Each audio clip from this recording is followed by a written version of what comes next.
Transport का मालिक सोमो, मांगी रीस पुगा दूंगा, रतन छोरी ऐस करा दूंगा। जान पिछाण नहीं तेरे ते फिर भी अपना बना लिया, ओ परदेसी सुनता जाइए, यो दिल तेरे ते लगा लिया। मेरा बचपन से ही मतलब एक शौक रहता था भाई, कोई भी मैं गाना सुनता था तो मैं ये देखता था ये गाया कैसे जाता है। आर्टिस्ट की जोड़ी तो आप बात कर रहे हो भाई, अलग हो गई दोबारा। आजकल तो सगे माँ जाए भाई भाई भी अलग हो जाते हैं, इसमें कोई बड़ी बात नहीं है। हर किसी का इस मतलब इंडस्ट्रीज में मतलब दौर आता है और जाता है। केदारनाथ में मौत का तांडव करकतन दिखाया क्यों, खुद बोलाए बह गया गंगा में, गंगा ने गुस्साया क्यों। आज पैसा है, इंस्टाग्राम से भी है, फेसबुक से भी है, यूट्यूब से भी है। इतना हिट देने के बाद भी वो माहौल क्यों नहीं बन पाता, वो करोड़ों अरबों वाली बात क्यों नहीं बन पाती? मेरे सिर पर बंटा टोकनी, मेरे हाथ में नेजू डोल में पतली सी कामनी। लेकिन आज उनके साथ में काम की बहुत ज्यादा किया तो याद मतलब आती है, थोड़ा दुखी भी होते हैं। नमस्कार, मैं हूं आपका दोस्त विनोद शर्मा। आज हम लोहारू एक स्टूडियो में बैठे, हमारे साथ एक स्टार कलाकार या सिंगर पवन पिलानिया मौजूद हैं। एक ऐसे पवन पिलानिया, एक ऐसे हरियाणवी सुपरस्टार जिसने हरियाणवी इंडस्ट्री को ऊपर उठाने में कोई कसर नहीं छोड़ी, और हरियाणवी इंडस्ट्री ने भी उसको ऊपर उठाने में या हरियाणवी बोली ने उसको उस लेवल तक लेकर के गई। मैं कहूँगा कि हरियाणवी गाने उसे वहाँ तक लेकर के गए। एक ट्रक ड्राइवर से आज सुपरस्टार बन गया। फिलहाल पवन पिलानिया हमारे साथ मौजूद है और हारमोनियम पर उनकी उंगलियाँ चल रही हैं। फिलहाल पवन भाई, आपका बहुत बहुत स्वागत है। और स्टार पवन पिलानिया, राम राम जी। और जो भी अपने भाई दर्शक हैं, जो देखने वाले हैं, उनको भी मेरी तरफ से राम राम। पवन भाई, मैंने आपको ट्रक ड्राइवर कह के कोई गलत तो नहीं किया होगा आपका इंट्रोडक्शन? क्योंकि शुरू में आपका जो प्रोफेशन था वो एक ट्रक ड्राइवर ही थे आप। बिल्कुल बिल्कुल बिल्कुल।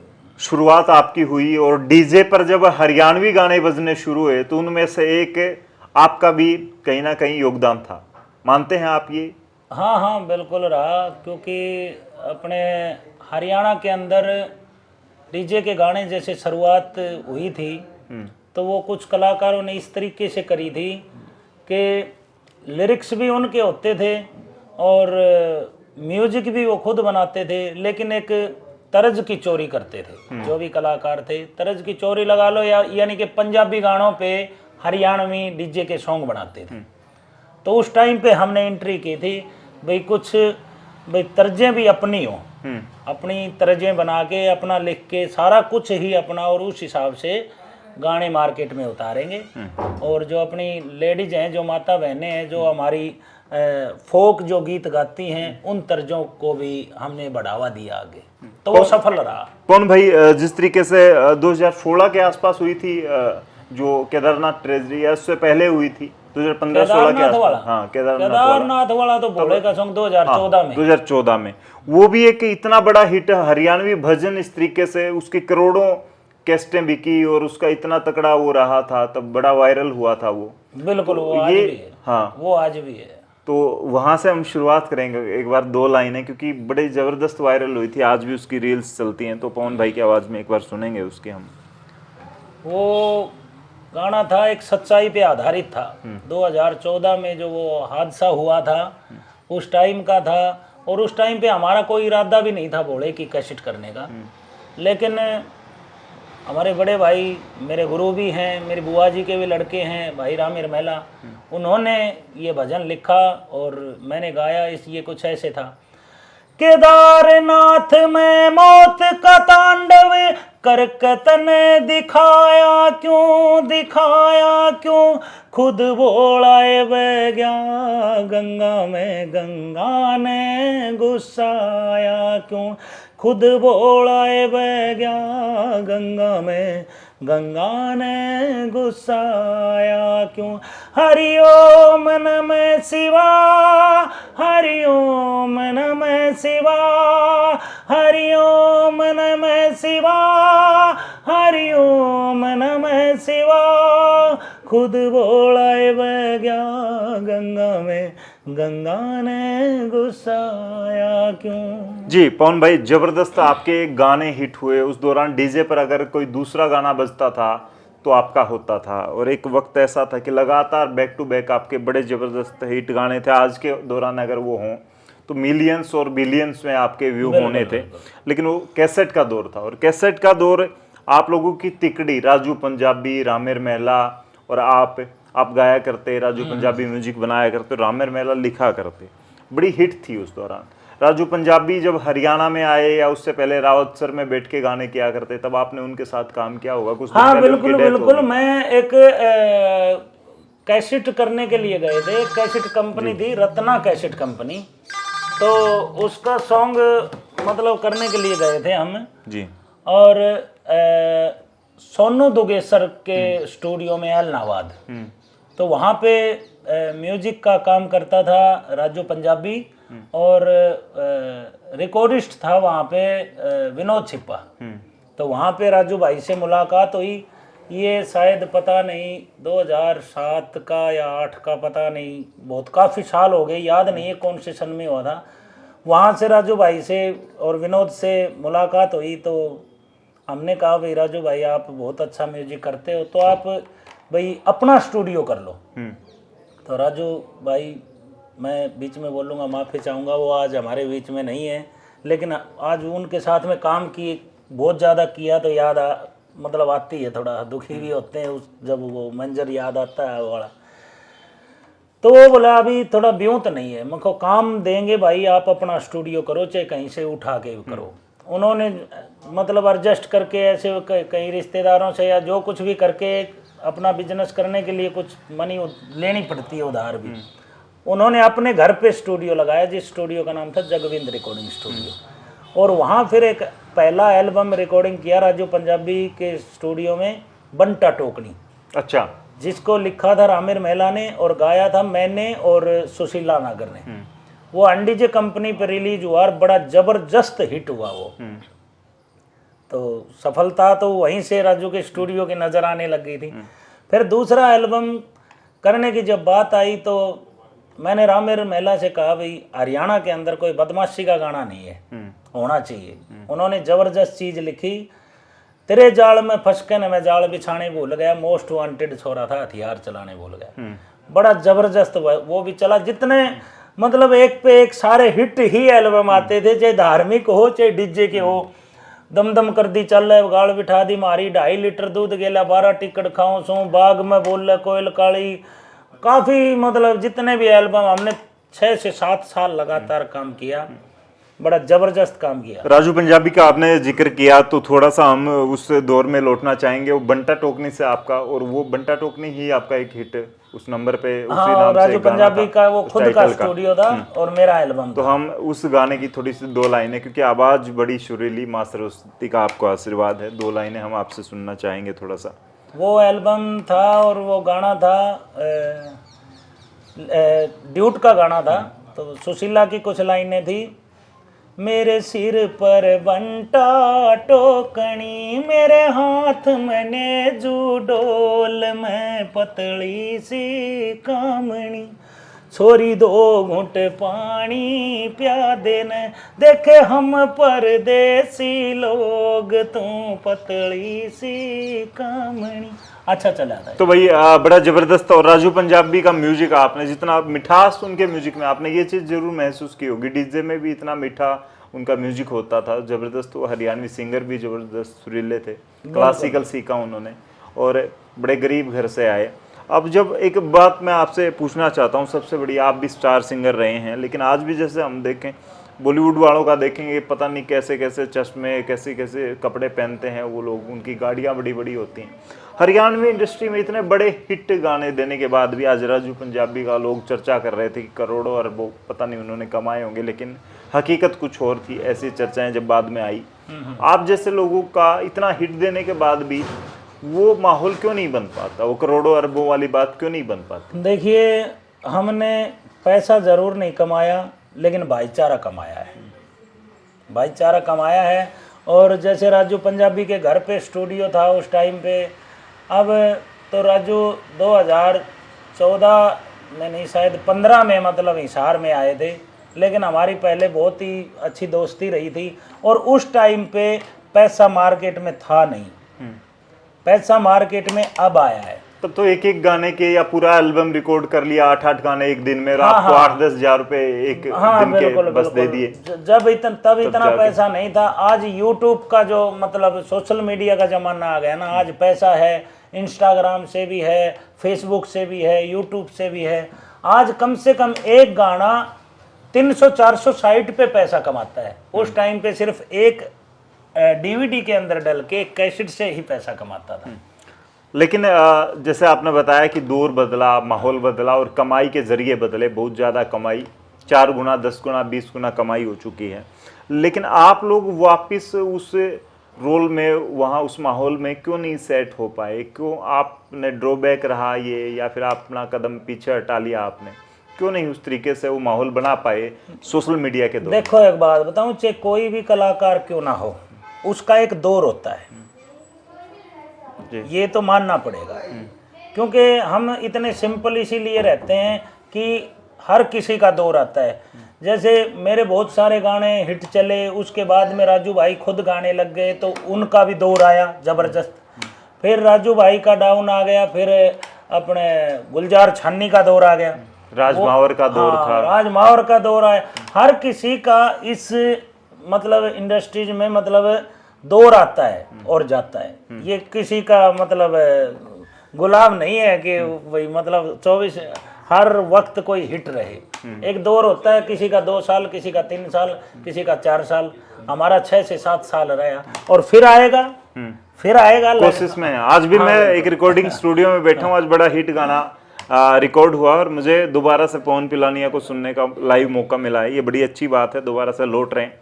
आप लोगों के भी सपोर्ट की ज़रूरत होती है।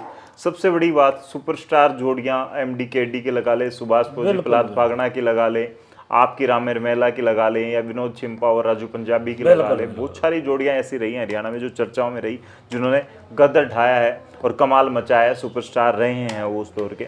आपकी जोड़ी वापस दिखाई नहीं देती, क्या कारण है ये गैप होने का? क्योंकि सबसे पहले सुपरस्टार जोड़ी आपकी थी और एक दूसरे के बीच में अलगाव भी आप लोगों के बीच में ही सबसे पहले आया था। क्या कुछ कहेंगे, क्या कमियां रही कि वापस आप दिखे ही नहीं एक साथ? नहीं, कोई कमी नहीं रही। और जोड़ियां देखो, वही बात है कि आर्टिस्ट की जोड़ी तो आप बात कर रहे हो भाई, अलग हो गई दोबारा। आजकल तो सगे माँ जाए भाई भी अलग हो जाते हैं, इसमें कोई बड़ी बात नहीं है।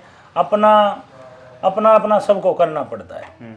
और अब क्या है कि मैंने अपना खुद का चैनल लगाया है। मैंने कंपनियों के गाने बंद कर दिए, दूसरी कंपनियों के लिए मैं गाने अब करता नहीं। कोई भाईचारे में जो आ जाता है, जैसे आज सॉन्ग रिकॉर्डिंग किया है तो ये मेरे भाईचारे में इनका मैंने रिकॉर्डिंग किया है। लेकिन मैंने अपना खुद का चैनल लगाया है विक्टर वॉल्यूम के नाम से। अब मेरे सॉन्ग उसी पे आएंगे और दोबारा से एक बार मार्केट में फिर एंट्री मारेंगे ज़बरदस्त। लेकिन आपको लगता है कि जो एक गैप सा रहा, एक माहौल थोड़ा सा कई साल का ऐसा दौर रहा कि आप हिट गाने नहीं दे पाए, अगर वही जोड़ी रहती तो फिर दोबारा से कुछ ना कुछ बड़ा हिट हो सकता था, सोशल मीडिया पर कमाल हो सकता था। अगर हमारी जोड़ी इकट्ठी रहती ना तो हम वापस हटने वाले नहीं थे। वही बात है कि भारी से अगर सींख अलग अलग कर देंगे तो मतलब फर्क तो आएगा।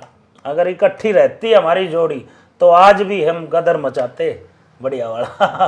तो कभी कमी महसूस होती है कि रामेर मेला की लेखनी, वो शब्द आपको याद आते होंगे बार? बिल्कुल, क्यों नहीं, सब कुछ याद आता है भाई। हम साथ में मतलब इकट्ठा काम करते थे। अंजलि राघव, शिखा राघव, सोनू गारन प्रिया, रामेर मेला, राजू पंजाबी, पवन पिलानिया, इनकी ज़बरदस्त एक जोड़ी थी।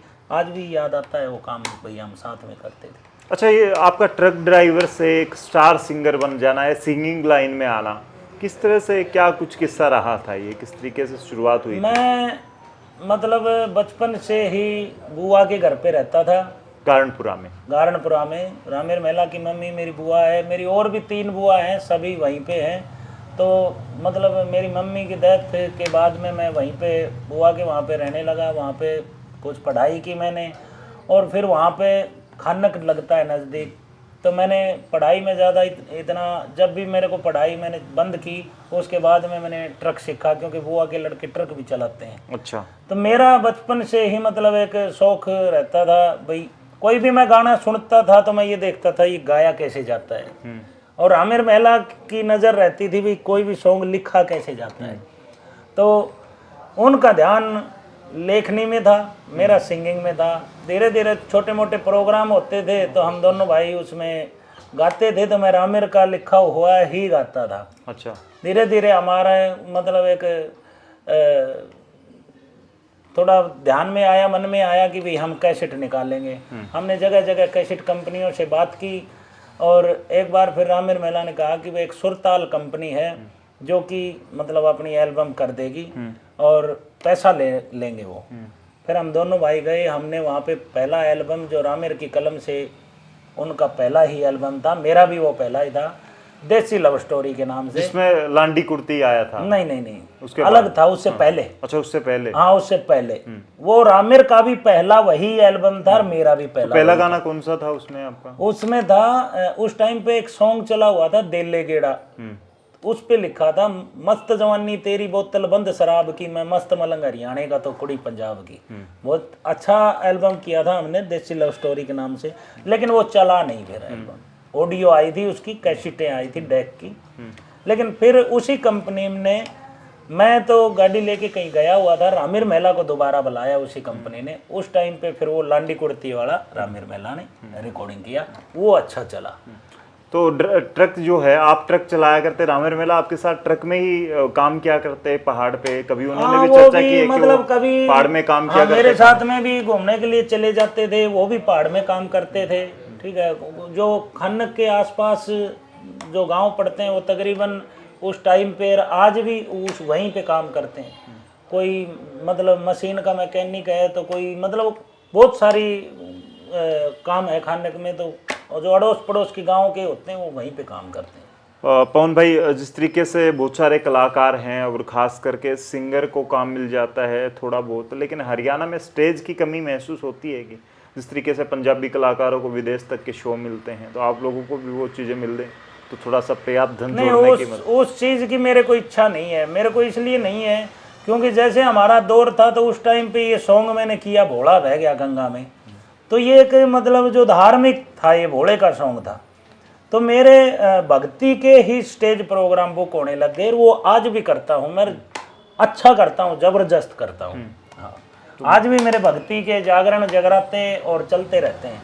वो बड़े शो तो मेरे इसलिए नहीं होते ना, क्योंकि मेरा मतलब जो डीजे के सॉन्ग देना उस पे वो भोले वाला भारी पड़ गया। अच्छा, तो मेरे को धार्मिक ही मतलब स्टेज शो हाँ ज़्यादा होते हैं, अभी भी चलते रहते हैं मेरे। कभी कंपनियां भी इस तरीके से अप्रोच करती थी कि भाई आपका हिट ज़्यादा हो गया, उनकी कैस्टें लाखों में बिक गई, तो आप लोगों को उसका डबल मिल गया या ट्रिपल पे कर दिया उन लोगों ने? हाँ, वो मतलब नहीं, एक ही बार हुआ था जब भोले वाला सॉन्ग किया, तब एनडीजे कंपनी ने मतलब 11,000 रुपये मेरे को और 11,000 आमिर महिला को और 5100 रुपये सुशीला नागर को इनाम के मिले। हाँ, इनाम के दिए थे। बाकी और किसी सॉन्ग का जो था बस इतना ही मिलता था। बाकी किसी एल्बम के 5,000 दे दिए, किसी के 4 दे दिए, किसी के 7 दे दिए, यही था। सभी कलाकारों का यही था उस टाइम पे। पवन भाई, खुद के गाए गानों में से सबसे ज़्यादा पसंदीदा कौन सा गाना आपको लगता है? मेरा हो जान पिछाण नहीं तेरे ते फिर भी अपना बना लिया, ओ परदेसी सुनता जाइए यो दिल तेरे ते लगा लिया। ये बहुत कम लोगों ने सुना है लेकिन बहुत जबरदस्त सॉन्ग। लेकिन जब फीलिंग वाला सैड सॉन्ग है और इस तरीके से आपस में वो आपकी स्टोरी भी मैंने देखे हैं उस दौर के। एक ट्रांसपोर्ट का मालिक भी मैंने आपका देखा है, आप ट्रक ड्राइव किया करते, इसी करके आपको फीलिंग के साथ आपने वो गाना गाया। हाँ, वो ऐसा था कि हमारा एक स्टेज प्रोग्राम बुक हुआ था पुन्ना में। अच्छा। तो पुन्ना में प्रोग्राम बुक हुआ था, तो हमारे एक मित्र हैं सज्जन सांगवान, उन्होंने पुन्ना में ये स्टेज प्रोग्राम करवाया था। तो वहाँ पे वो ट्रांसपोर्टर बंदे थे, तो आमिर महिला को मैंने बोला कुछ लिख के दे, ट्रांसपोर्ट भाई हैं ये प्रोग्राम करवा रहे हैं, तो रागनी वगैरह तो गाएंगे लेकिन इनके लिए भी स्पेशल। उन्होंने लिखा फिर ये गाना और मैंने वहाँ पे गाया। वो उसमें ऐसी कुछ लाइनें थी, बात करी से सदा मर्दानी, बॉम्बे पुन्ना में धाक पुरानी, फूंक की गेलियां घास बड़े तेरे रास्ते साफ करा दूंगा, तन छोरी ऐश करा दूंगा। वो वहाँ पे मैंने लाइव गाया था पहले, फिर बाद में वहां से आने के बाद में इसको रिकॉर्डिंग किया गया था भाई, एक ट्रांसपोर्टर का लाइनें अच्छी लगी तो हाँ, फिर तब उसके इसको रिकॉर्डिंग किया था। ये आज भी इंस्टाग्राम पे आज भी ट्रेंडिंग में है, चल रहा है और अच्छा ही चल रहा है। 2 लाइन उसकी थोड़ा सा आपकी आवाज में सुनेंगे।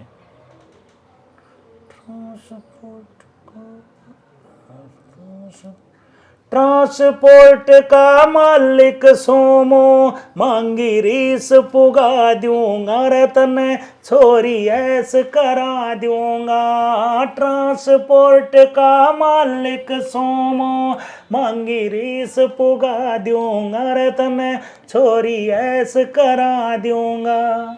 अच्छा, एक सबसे बड़ी बात मैं आपसे, जैसे उतार चढ़ाव हर कलाकार की जिंदगी में आपने बताया किसी का टाइम होता है, नए स्टार आते हैं, नए लोग आते हैं, कभी वो पुराने लोगों को अप्रोच करने की, उनकी हेल्प करने की कोशिश करते हैं। जैसे नया मॉडल कोई चल रहा है, वो कोशिश करता है कि मैं पवन पिलानिया के गाने पर कर लूँ तो उनको भी सपोर्ट हो जाएगी। कभी आपको लगता है नहीं, ऐसा नहीं करते, जो नए आते हैं ना वो ऐसा नहीं करते, पैसा लेते हैं फिर दबा के, चाहे कोई भी कितना ही क्यों ना करवाए। कोऑपरेशन आपको नजर आता है हरियाणवी इंडस्ट्री में, एक दूसरे का सपोर्ट करने वाले हैं या नहीं है? नहीं है, मतलब नहीं है। लेकिन अब राजू पंजाबी की डेथ के बाद जो एक कलेक्शन किया, उनको घर गिफ्ट कर दिया सारे लोगों ने, सबने मिलके, आप लोग भी हाँ, ये अच्छा लगा। तो यहाँ अच्छा लगा? हाँ, यहाँ अच्छा लगा। यहाँ है एक भाईचारा भी, सारे कलाकार एक साथ खड़े रहते हैं। और मैं उस हिसाब में बोल रहा हूँ भाई, एक दूसरे के जो गाने होते हैं ना वो कलाकार शेयर नहीं करते भाई, ये उसका गाना आया है, ये उसका गाना है, इस मामले में भाईचारा नहीं है। हाँ, इस मामले में भाईचारा है भाई। जैसे अब राजू भाई के साथ की फैमिली के साथ ये और बड़ा हादसा हुआ तो सभी कलाकार इकट्ठे हुए और उन्होंने बहुत ही मतलब सहयोग किया, फैमिली को, परिवार को साथ इकट्ठे खड़े हुए। तो यहाँ पे है कलाकारों का मतलब। राजू पंजाबी की मैं एक बायोपिक देख रहा था, उन्होंने एक पीछे स्टेज ऐप के साथ की थी, तो गरीब फैमिली से एकदम आते थे वो, और पढ़ाई लिखाई भी शुरुआत में ज़्यादा उम्र के बाद ही उनकी शुरू हुई थी। तो आप तो उनको घर तक जानते होंगे ये सारी बिल्कुल। जब वहाँ पे स्टूडियो किया, मैं 25-25 दिन, एक महीने मतलब वहाँ पे रहता था। त्योहार भी निकल जाते थे और अपने मतलब नया साल भी वहीं पे कभी बार मनाना पड़ जाता था। और राजू भाई और 4 भाई हैं, बड़े का नाम सुरेंद्र, उससे छोटा राजू था, उससे छोटा बलवंत, उससे छोटा MP, जिस पवन नाम है उसको सभी MP बोलते थे। और 2 भाई और थे, श्री राम और सन्नी, और राजू के चाचा, राजू की माऊ, मतलब पूरी फैमिली थी, भाभी थी, बच्चे थे। यानी कि 25-25 बंदों का सभी का खाना मतलब वहीं पे बनता था। मैं मतलब उनकी फैमिली के साथ में सबसे ज़्यादा टाइम पूरी फैमिली के साथ में, शायद मैं अकेला कलाकार हूँ कि इतने ज़्यादा दिन मैं वहाँ पे रहा। राजू में इतना बड़ा सुपरस्टार बन गया था, बाद में जैसे आपके बाद सिंगिंग स्टार्ट की, कभी घमंड आपको लगा? बाद में मिलते होंगे उनसे, घमंड आ गया हो? नहीं, कोई घमंड नहीं था उनमें कोई घमंड नहीं था, वो सबके लिए एक जैसे। बाद में भी नॉर्मल थे जब स्टार बन गए थे? हाँ, बाद में भी नॉर्मल थे, सभी जाते थे, सभी का आदर मान होता था। और हमारे बीच में तो झगड़ा भी होता था, कभी कभी हम दोनों झगड़ लेते थे, फिर वैसे ही हो जाते थे। जहाँ प्यार होता है वहाँ झगड़े भी होते थे। तो फैमिली में हम एक फैमिली की तरह ही रहते थे। कभी राजू भाई मेरे भी घर पे आता था, 1-2 बार, 2-4 बार आया है। कभी शादी में तो वैसे तो आना जाना था ही, लेकिन वैसे भी आ जाते थे कभी कभी घूमने के लिए। चलिए भैया, फिलहाल हमारे साथ पवन पिलानिया मौजूद थे, और इनके सुपरस्टार के तौर पर तो आपने सॉन्ग सुने ही, लेकिन अब एक दौर ऐसा रहा कि सोशल मीडिया का दौर, उस दौर में भी फिलहाल ये दोबारा लौटने का प्रयास कर रहे हैं। इनका चैनल, जिस तरीके से उन्होंने बताया, विक्टर वॉल्यूम के नाम से, उसको जाके आप शेयर और सपोर्ट कीजिए, वहाँ सब्सक्रिप्शन लीजिए उसका, ताकि ये लोग भी आपस में आपके साथ जुड़ के दोबारा से आपको मनोरंजन कर सकें। इतना बड़ा नाम हुआ है, दोबारा लौटने का प्रयास कर रहे हैं सोशल मीडिया पर। फिलहाल इस वीडियो को शेयर करें, कमेंट में जरूर लिखें। तब तक के लिए धन्यवाद। राम राम, जय हिंद।